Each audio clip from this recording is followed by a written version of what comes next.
Bon, on est parti pour parler des Thunderbolts, bien sûr. Quoi? Je n'ai absolument rien dit. Ça me manquait, c'est vrai qu'on ne l'a pas fait depuis à peu près juin 2001. Août, le 23 pour être plus précis. Je suis très content de vous retrouver aujourd'hui pour une nouvelle vidéo en lien avec l'univers Marvel et notamment en lien avec le trailer des Thunderbolts. Il y a la réaction qui est sortie, tout comme la réaction de d'autres trailer, TV spot, teaser, bon, ça a été, on va dire, une nuit un peu de déception, mais en même temps, on ne peut pas gagner à tous les coups, et je peux comprendre la nouvelle stratégie, mais en même temps, pour Lilo et Stitch, je l'ai encore là. Ah, je l'ai là, je vais pas te mentir, je l'ai là. Donc, on va regarder à nouveau le trailer, on va l'analyser plan par plan, mettre pause, etc. Et évidemment, afin de regarder cette vidéo, il faut avoir vu le trailer au moins une fois, parce que là, on va pas en profiter d'un coup et après analyser. Non, on va analyser directement. Est-ce que c'est clair? Je pense que oui. Alors, il y a un petit, une petite connexion entre le trailer des Thunderbolts et celui des 4 Fantastiques. C'est le fait que on commence avec un plan en lien avec New York. Parce que oui, là, nous sommes à New York, on voit l'Empire State Building, on voit d'autres bâtiments emblématiques de la ville de New York. Évidemment, on n'est pas dans le même univers, mais voilà, on te pose déjà les bases. Et c'est vrai que ça, c'est quelque chose qui est ressorti souvent sur les réseaux sociaux à la sortie du trailer, c'est que le trailer fait très gris. C'est-à-dire qu'il fait assez terne et tout, et en vrai, moi je trouve que c'est totalement cohérent avec l'idée des Thunderbolts avec l'astérisque, parce que les Avengers, eux, étaient hauts en couleur, et eux, c'est la nouvelle génération des Avengers. Ce sont ces différents personnages qui vont amener une nouvelle potentielle équipe. Donc le fait qu'ils soient dans un premier temps un peu terne, parce que anti-héros, par la suite peut-être qu'ils auront un costume peut-être un petit peu plus flashy ou en tout cas coloré, je ne sais pas, mais en tout cas, je trouve que ça colle parfaitement avec l'ADN des Thunderbolts. En tout cas, moi, ça me va, même si c'est vrai qu'au début, l'équipe pouvait être un petit peu, bon, pourquoi faire. Mais en tout cas, on commence avec la ville de New York. Sachez que j'ai mis le trailer en français. Alors là, donc on est, alors je sais pas si c'est la Cour suprême, mais en tout cas il y a une sorte de procès qui est fait. Regardons les choses en face. Les Avengers ne viendront pas. Donc les Avengers ne viendront pas, donc ça signifie qu'il y a bel et bien un problème actuellement, et donc peut-être qu'elle est en train de fonder, enfin au cas de créer une équipe. On ne sait pas vraiment si ce sera le cas, ou si justement, en fait il y a eu plusieurs conflits, peut-être surtout aux États-Unis, et c'est elle qui envoie peut-être tel personnage à tel endroit, tel personnage à tel endroit. C'est pour ça notamment qu'elle avait envoyé Yelena tuer Hawkeye. Bref, et d'ailleurs, on ne sait toujours pas pourquoi est-ce qu'elle a voulu tuer Hawkeye. Ça, est-ce que ça sera révélé dans les Thunderbolts? Je ne sais pas, mais en tout cas, on sent que Valentina va avoir un rôle entre guillemets de Nick Fury, mais pour cette équipe-là, et on va dire peut-être indépendamment de sa volonté, possiblement. Alors là, on est encore à New York, mais là sous sous un autre angle. Alors évidemment, là on peut supposer que c'est quelque chose qui se passe au début du film, notamment par rapport au fait qu'on soit à New York, que tout se déroule au même endroit, mais sachez que je pense que cette scène-là, en fait, se déroule au moment où on a l'affrontement avec Sentry. Et donc, enfin, avec Sentry ou Void, donc son double maléfique, d'ailleurs, je pense qu'on en reparlera tout à l'heure. Mais en tout cas, donc il y a cet aspect-là, on essaie de te faire croire que cette scène-là se déroule au début, mais je pense que c'est notamment le combat final, vous savez, au moment où ils vont rentrer dans la tour des Avengers, entre guillemets, qui aujourd'hui est la tour du Ox, ou en tout cas la tour de Valentina Allegra Desfontaines. Alors dites-moi. Et là, justement, c'est très intéressant parce que bah là, c'est Sentry. On reconnaît notamment la coupe de Robert Reynolds. D'ailleurs, sachez qu'à la base, il ne devait pas être joué par Lewis Pullman, qu'on a vu notamment dans le film Top Gun Maverick. Mais normalement, c'était Steven Yeun qui devait le jouer, donc celui qui joue Glenn dans The Walking Dead, qui joue dans Minari, qui joue dans une série, je crois que c'est Beef sur Netflix. Bref, un acteur que moi j'adore. Alors sachez que ça a été, en tout cas son costume a été vendu comme étant le plus beau costume du MCU par les scoopers, notamment par Daniel RPK, qui a dit le costume là, il n'y a pas d'équivalent aujourd'hui du côté du MCU, il n'y a jamais eu aussi stylé. On verra, mais en tout cas là, ça n'a pas l'air d'être Sentry, mais bel et bien Void. Alors c'est peut-être un peu dommage de ne pas le voir avec le costume, et je pense que ça, et de toute manière ça avait été confirmé, ils veulent le garder, notamment pour le film, parce qu'on se pose la question, mais c'est vrai que la plupart des gens qui ne connaissent pas forcément trop les comics, ou en tout cas trop ce personnage, peuvent se poser la question de mais qui c'est? On ne sait pas vraiment qui est ce personnage-là, donc on verra si on a plus d'informations par la suite. Et là, donc, on voit un aperçu de ses pouvoirs, avec le côté de la désintégration, donc on ne sait pas vraiment ce qui se passe, juste ils sont projetés ou effacés, et donc il y a une trace de leur silhouette au sol. J'aurais peut-être... Alors, c'est vrai qu'il y avait des rumeurs à l'époque comme quoi les Thunderbolts pourraient être un film un peu plus sanglant. J'aurais aimé peut-être qu'on ait ce côté-là, parce que là c'est juste, bon, on les efface, quoi. Ça fait un peu gentil. Je ne sais pas, j'aurais aimé que ça soit un peu plus particulier. Sachez que sur les Thunderbolts, il y a une rumeur exceptionnelle sur Void. On en parlera, alors peut-être pas forcément ce soir, ou peut-être demain, ou dans les prochains jours, mais ça, vraiment, ça n'a aucun rapport avec le trailer. Sachez-le, a priori, à un moment donné, on sera même plus vraiment sur Terre. C'est particulier. Enfin bref, on verra. Qui sera là pour veiller sur nos concitoyens? Voilà, donc qui sera là pour veiller sur nos concitoyens. De toute manière, on voit qu'elle a la petite bannière. Alors qui c'est cette personne-là? C'est donc Valentina Allegra Desfontaines, qu'on avait notamment déjà vu dans The Falcon and the Winter Soldier, puisqu'elle tenait à enrôler US Agent. On l'avait vu dans la scène post-générique de Black Widow, je crois, si je dis pas de bêtises, et on l'avait aussi vu dans Black Panther Wakanda Forever. Et on sait aujourd'hui qu'elle travaille à la CIA, qu'elle a supposément donc racheté la tour des Avengers, et d'ailleurs aussi c'est l'ex-femme de, je sais plus comment il s'appelle, Everett Ross, donc Martin Freeman, vous savez, celui qui joue dans Black Panther et qui était récemment dans Secret Invasion. On le sait, dans Black Panther Wakanda Forever, ils étaient mariés-femmes, et du coup, voilà, il y a eu quelques petits problèmes entre eux, on va pas se mentir. Et donc là, ce qui est intéressant, c'est qu'on va avoir Bucky qui est là, justement, supposément dans la même salle. Et donc, elle est là pour défendre possiblement un projet de nouvelle équipe. Peut-être qu'elle se dit, bon, on va avoir des mercenaires, et donc la personne qui pourrait être la plus propice, entre guillemets, pour la commander, ce serait peut-être Bucky, qui est aujourd'hui de retour en tant que gentil. Je ne suis pas sûr qu'on parte vers cette idée-là. Je pense que Bucky, lui, il aura plus ce rôle de... je mène un peu mon enquête autour de tout ça, et ceux qui ont été enrôlés par Valentina, je vais les attraper. Je pense que ça va plus être ça. Donc le logo Marvel Studios en jaune, tout comme le nouveau logo des Thunderbolts. Le monde est en danger. Alors là, bon, c'est la voix de Bucky. Là, le fait qu'on soit plongé dans le noir, c'est là enfin, c'est de là dont partait la petite rumeur. On en parlera dans une autre vidéo encore une fois, mais ça peut être exceptionnel. A priori, en tout cas, tous les échos en lien avec cette scène-là sont vraiment très très très positifs, et c'est ce qui pourrait faire ressortir le film des Thunderbolts, en partie. Vous allez m'aider à le... Sachant qu'en gros, oui, parce que je vais pas préciser, mais en gros, ça ferait partie, en fait, pour être très clair avec vous, a priori, cette fumée noire, ce serait pas une autre dimension, mais en gros, ce serait la dimension de Void. Donc on rentrerait dans l'intériorité de Sentry pour voir son identité démoniaque dans les Thunderbolts. C'est particulier. Donc cette scène-là, logiquement, se déroule juste après que Bucky donc ait intercepté certains soldats qui soient là pour, qui étaient là pour tuer, donc que ce soit Ghost, Red Guardian, US Agent ou encore Yelena Belova, puisqu'ils étaient tous les quatre dans la voiture. Et c'est, je pense, la scène juste après où ils tirent, vous savez, une petite bombe au loin sur la voiture, et du coup que ça explose. Je pense qu'il les a tous neutralisés, et donc il les a amenés ici. Vous allez m'aider à le sauver. Nous, t'es sérieux? Attends, j'ai pas entendu du coup ce qu'il a dit. Vous allez m'aider à le sauver. À le sauver, attends. Nos concitoyens. Le monde est en danger. Voilà, le monde, voilà. C'est encore toujours le monde. Je pensais que c'était un personnage, mais ok. Vous allez m'aider à le sauver. Nous, t'es sérieux? Oui, vous.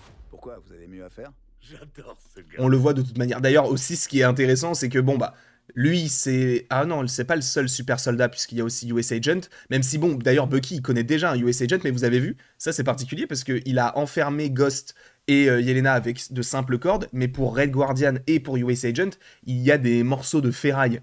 Et pourquoi? Eh bien, tout simplement parce qu'ils ont du sang, enfin, en tout cas, ils ont le sérum de super soldat en eux. Un dérivé, on va dire, de sérum de super soldat. Donc, si jamais c'était une simple corde, bon, ils auraient juste à la déchirer et c'est bon. Là, ils sont vraiment étriqués, quoi. Donc ça, pour le coup, c'est plus accurate, on va dire. T'es sérieux? Oui, vous. Pourquoi? Vous avez mieux à faire? J'adore ce gars. Bon, alors là, du coup, ils ont pas, comment on appelle ça, traduit le rire, puisque là, c'est vraiment le rire de David Harbour. Donc, pas de pouvoir. Alors, ils disent ils n'ont pas de pouvoir, mais c'est faux, parce que Ghost, par exemple, bon, elle a un pouvoir, hein, elle est intangible. Taskmaster, on va dire qu'elle a une particularité, c'est-à-dire qu'elle peut imiter les techniques de combat, et on a quand même 2 super soldats. On a US Agent et on a Red Guardian. Et en plus de ça, on a Bucky. Lui aussi, c'est un super soldat. Enfin, en tout cas, il a du sérum de super soldat en lui. Donc, pas de pouvoir, mytho, hein. Aucun de nous peut voler, alors... Donc là, elle saute d'un immeuble. Alors, je sais pas pourquoi, je sais pas où est-ce qu'on est. Est-ce qu'on est encore une fois à New York? Je pense que peut-être cette tour-là, elle me dit quelque chose, mais après, si c'est à New York, je m'en souviens pas, mais je pense que c'est ça. On fait quoi? On cogne et on tire? Donc là, encore une fois, cette scène-là, je pense que c'est la scène de fin. C'est la scène où ils vont rentrer dans la tour des Avengers. Parce que là, logiquement, ça a l'air d'être des soldats du Ox, donc les soldats de Valentina. J'ai jamais vu des gens aussi incompatibles. Alors, elle, je ne sais plus comment elle s'appelle, l'actrice, mais en gros, normalement, le rôle de cette actrice-là, enfin, en tout cas, son rôle, normalement, c'était Ayo Edibiri, qui joue notamment dans The Bear, qui prête sa voix dans Vice Versa 2. C'était elle qui était censée jouer ce personnage-là. Mais finalement, en fait, Marvel Studios, quand ils ont vu tout le potentiel qu'elle avait, notamment dans The Bear, ils se sont dit, on va changer. On va prendre une autre actrice. Et Ayo Edibiri, on va la garder pour un autre projet, pour avoir un rôle plus conséquent. Alors, on ne sait pas ce que c'est. Et bon, pour le coup, il y a quand même des rumeurs sur Ayo Edibiri qui diraient qu'elle pourrait jouer Tornade. On verra. Mais si c'est le cas, moi, ça me va. Bref, en tout cas, elle a des alliés du côté de... Enfin, il y a des alliés du côté de Val. Ou en tout cas, des gens qui travaillent pour elle, plus. Bon, ça aussi. En fait, il y a pas tant de choses à analyser, en tout cas au début, parce que c'est surtout des scènes un peu burlesques, on va dire. C'est moi, c'est John, on se calme. Mais t'étais où? Quoi, t'étais où? Ah oui, et du coup, là aussi, c'est très intéressant, puisque là, derrière eux, c'est un mec qui est en pyjama. Et le mec en pyjama, à mon sens, c'est Robert Reynolds, donc c'est Sentry. Donc je pense que ça, c'est peut-être le début du film, donc quand ils vont devoir récupérer ce personnage-là, peut-être. Ou en tout cas, aller dans cet endroit pour se faire tuer aussi, peut-être. Quoi, t'étais où? On a tous fait des... Alors en revanche, cet endroit-là, je ne sais pas ce que c'est. Bah, c'est peut-être l'endroit où est caché Sentry. Je vous avoue, je ne sais pas. On a tous fait des trucs moches. Donc on a Ghost ici, d'ailleurs avec US Agent au sol. Bon, là, quand on a Bucky qui tire avec des mitraillettes sur un personnage, à mon sens, il est en train de tirer sur Sentry. D'ailleurs, Sentry, à un moment donné, va lui arracher le bras. Et pourtant, c'est du vibranium et tout. On sait que de toute manière, son bras, il est un peu métallique. Enfin, pas métallique, mais magnétique. C'est-à-dire qu'il a juste à le reconnecter, à faire un mouvement de bras pour pouvoir le remettre en place. Donc là, bon, ça, c'était une scène... bon, d'ailleurs, on reconnaît Yelena ici, parce que du coup, c'est une scène qui était déjà dans les premiers trailers. A échappé à son passé. Taskmaster. Alors, moi, j'ai une théorie. Je pense que Taskmaster pourrait ne pas survivre. Parce que on la voit jamais, en fait. C'est le seul endroit où on la voit, donc c'est bizarre. Sauf si Taskmaster travaille véritablement pour Val et est du côté des méchants. À un moment donné. Je sais pas s'ils iront jusque-là. On dirait que t'es complètement ailleurs. Et ça, du coup, c'est une scène qui, logiquement, se passe avant ce qu'on connaît. Alors, on est à un endroit où il y a l'air d'avoir des fioles, donc on est supposément dans un laboratoire. Et donc, c'est la scène où, vous savez, il y a le truc qui explose. Voilà. On dirait que t'es complètement ailleurs. Alors on a le choix entre Donc bon, cette scène-là, bon, j'aurais préféré ne pas la voir, mais c'est comme ça. agir ou Et vivre. donc là, je pense que c'est la scène où on va récupérer Sentry, parce que je crois que on a la même disposition de voiture, on a la même ouverture et tout lorsqu'il sort et qu'il a l'air de se faire tirer dessus, puisqu'il a des trous dans son habit, mais il n'y a pas de traces de balles. Donc on sait qu'il est de toute manière invulnérable aux balles. Ou vivre avec nos remords. Ça aussi c'est cool parce que, alors sachez que Bucky, de le voir content comme ça, bah, c'est très rare, hein, parce que la plupart du temps il est un peu biaisé, il sourit pas souvent, donc là le fait de le voir avec Red Guardian qui lui aussi, bah, en soi était du même côté que lui, puisqu'ils étaient tous les deux du côté de l'URSS, et en plus de ça, il y a un épisode qui est pour moi l'un des meilleurs, et c'est là où tu vois que la saison 3 de What If est pourrie, mais le meilleur épisode, ou en tout cas l'un des meilleurs épisodes de la saison 3 de What If, c'est là où on a les deux personnages, où justement on va avoir... eh bien, une sorte d'amitié qui va naître entre Red Guardian et Bucky. Et ça, pour le coup, est-ce que ça nous annonçait une possible relation amicale, entre guillemets, dans les Thunderbolts? C'est possible. Bon. Pas beau à voir. Ça, pareil, c'est la scène où elle va sauver notamment une sorte de hamster. Donc, elle va supposément le voir et peut-être qu'ils font des expériences sur lui. Enfin, c'est un cobaye. Et donc, elle va le prendre et elle va s'en aller avec. Non, sans deck. Et là, donc, c'est bel et bien Void. Donc, l'identité démoniaque de Sentry. Et on voit de toute manière qu'il est très très très puissant. Parce que bah, c'est quand même un super soldat, Bucky, et pareil pour Red Guardian. Vous avez cru pouvoir sauver le monde? Bon, la voix, je vous avoue, j'aurais préféré avoir une voix un peu plus grave, mais je pense que là, c'est le côté... il se transforme un peu, quoi. Et donc, là, on voit que Bucky, il est déjà au sol. Donc, il a déjà dû être bien amoché. Et on voit qu'il jette le bras pour dire, voilà, vous allez faire quoi maintenant? En revanche, je vois pas qui pourrait les sauver, là, parce qu'ils sont tous les 5 au sol, mais il n'y a toujours pas de Taskmaster. C'est là où on peut se poser des questions.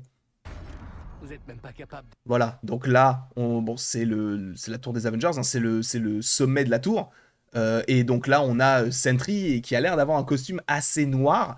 Le problème, c'est que normalement, le costume de Sentry, il est bleu et jaune. Donc là, c'est logiquement Void, mais on verra véritablement ce qui se passe autour de ce perso. De vous sauver vous-même. Mais est-ce que là, c'est aussi une scène... Bah là, je pense que c'est une scène qui se passe donc dans les airs, supposément. Où justement, on va voir Sentry peut-être pour la première fois. Sauvez vous-même. Et là, on voit de toute manière qu'il jette... Bah pareil, on sait que c'est la manchette de Sentry. Et il a un pouvoir particulier. Donc il a une certaine force. Et il arrive à propulser donc le Red Guardian par-dessus une fenêtre. Je suis pas de taille. Aucun de nous n'est un héros. En vrai, moi je trouve que l'ambiance générale du trailer, elle est très très intéressante et très bonne en fait. C'est-à-dire qu'on a vraiment des losers. C'est un peu les gardiens de la galaxie, mais du côté de la Terre. Et je trouve que ça fonctionne bien. Parce qu'en vrai, chaque personnage est son... on va dire, à son équivalent, entre gros guillemets. Sentry, ça peut être un peu Adam Warlock. Lui, là, ça peut être un peu l'équivalent de Drax. Elle, ça peut être l'équivalent soit de Peter Quill, soit de Gamora. En fait, on a un équivalent à chaque fois. Et je trouve que ça, c'est plutôt intéressant. Quand je te regarde, Donc là, ça, c'était une scène qu'on avait déjà eue. ce ne sont pas tes erreurs que je vois. C'est pour ça qu'on a besoin les uns des autres. Mais pareil, encore une fois, aucune trace de Taskmaster. Et je trouve ça cool qu'ils aient chacun leur costume, sachant que lui, c'est le costume de US Agent, mais en noir qu'il avait à la fin de Falcon and the Winter Soldier. Donc je trouve que ça fonctionne très très bien. Ok, c'était très touchant. On est les Thunderbolts! Bon, ça, la manière dont il l'amorce, bon, je suis pas forcément fan du nom, parce que du coup, à la base, c'est plus en lien avec le Red Skull, le Red Hulk, donc le nom. Mais bon, est-ce que le Red Hulk sera dans le film? Je suis pas sûr, mais encore une fois, il y a des fois, ils se trompent dans les médias et disent que Harrison Ford, il est dans le film. Pour l'instant, on ne l'a pas vu, mais bon. Le nom, ça va pas le faire. Enfin, merci. Sachant que pour les Thunderbolts, il y a une raison à ça. Mais encore une fois, là, même ici, là, il n'y a pas Taskmaster. Donc je pense que soit elle va finir par mourir, soit elle sera là que au début et on la verra pas par la suite. Enfin, merci. Et c'est bien aussi de réhabiliter Ghost, parce que je trouve que c'était pas un très bon perso, mais bon, quand même. Là, bon, on voit que la tour est toujours en construction, en tout cas en modification. On voit très clairement que c'est la tour des Avengers, parce que bah, c'est la même disposition. D'ailleurs, bah, en plus, elle est derrière moi, donc vous voyez qu'il y a le petit truc qui dépasse. Alors, on ne sait pas s'il y a quelque chose d'écrit, parce que là, on la voit de dos, la tour, entre guillemets, même si une tour n'a pas de dos, mais on la voit de derrière, on va dire. Notre équipe Pareil, pas de Taskmaster. pourrait être incroyable. Alors, du coup, là, on a un autre visuel de Robert Reynolds, du coup, enfin, de Bob. Une équipe. Et on voit de toute manière qu'ils ont l'air d'être vraiment... Enfin, ils sont pris pour cible. On ne sait pas pourquoi, mais ils sont pris pour cible. Du coup, est-ce que c'est Val qui essaye de tuer les personnes qu'elle a utilisées pour ne pas qu'ils puissent remonter jusqu'à elle? C'est possible. Et donc, par la suite, elle utilise le personnage de Sentry pour s'occuper de tout ce qu'elle ne voudrait... Enfin, de tout ça, quoi, en gros. Oh, t'es glorieuse. Et ça, on avait déjà vu. Bon, là, la présentation des différents personnages. Lumière dans les ténèbres. Ah, du coup, elle s'appelle Le Fantôme. Voilà, donc elle a enfin un nom. Lui, donc US Agent, il s'appelle pas encore US Agent, on garde le nom de John Walker. Vous voyez, même quand on voit Taskmaster, c'est que au début du film. Donc, je sais pas. Donc là, on a un autre visuel donc de Sentry qui semble être dans les airs face à des hélicoptères et qui s'en occupe, on va dire. Bon, ça, alors attends, lui, il est avec qui du coup quand il déchire l'ours en peluche? Je ne sais pas vraiment, j'arrive pas à voir si c'est Yelena ou si c'est Bob, je sais pas. Nous pouvons être les super-héros sur les paquets de céréales. Bon, là pour le coup, voilà. Avec le jouet à l'intérieur. Il faut forcément la petite touche un peu Marvel. Ça, on avait déjà vu aussi dans le premier trailer, enfin dans le deuxième. Et donc, oui, vous voyez, là, on avance vers une sorte d'obscurité. Et donc là, on va rentrer dans... Bon, en vrai, on peut en parler juste après la vidéo, du coup, pour expliquer qui est Sentry. Et là, on va dans la dimension de Void. Donc, encore une fois, la personnalité, on va dire, démoniaque de Sentry. Et ils y vont tous les 5. Thunderbolts avec l'astérisque. Pourquoi l'astérisque? Parce que logiquement, on va changer de nom et supposément que ce sera New Avengers. Mais pour l'instant, c'est un peu comme The Falcon and the Winter Soldier qui est devenu Captain America and the Winter Soldier. Voilà, je pense que c'est un peu la même chose. Depuis quand t'as pas dormi? Je dormirai quand je serai mort. Je préférerais que ce soit pas aujourd'hui, alors si quelqu'un d'autre pouvait prendre le volant. Voilà, bon. Et ça arrive le 30 avril au cinéma. Donc, alors, on peut dire avril-mai, mais ça arrive en avril. En tout cas, je vous remercie beaucoup. Je ne sais pas si vous avez apprécié le trailer. Je pense que oui. Je pense que sincèrement, j'ai pris plus de plaisir à regarder ce trailer que de regarder le trailer de Captain America Brave New World. Après, le film Captain America sort dans 2 jours au moment où je tourne cette vidéo. Donc ça aussi, ça va être plutôt sympathique à découvrir. Mais peut-être que ce sera décevant, peut-être que ce sera exceptionnel. Je vous donnerai mon avis totalement honnête en lien avec ce projet-là. Mais bref, on se retrouve mercredi pour parler de Captain America. Mais juste après, pour à nouveau parler des Thunderbolts et notamment de Sentry. Je vous remercie beaucoup d'avoir été présent et après tout ceci, il ne me reste plus qu'à vous dire à la prochaine pour la prochaine. Et encore une fois, merci beaucoup à vous d'avoir été là. On se retrouve d'ici quelques temps pour de nouvelles vidéos, pour de nouvelles aventures. Et d'ici là, passez une très très belle journée et sachez qu'on va parler de l'univers Marvel encore une fois, ou en tout cas des Thunderbolts et de tous les trailers qui sont sortis sur Objectif, ce soir sur Twitch, l'émission qu'on fait tous les lundis. Et cette fois-ci, c'est à 20 h. Bref, passez une belle soirée.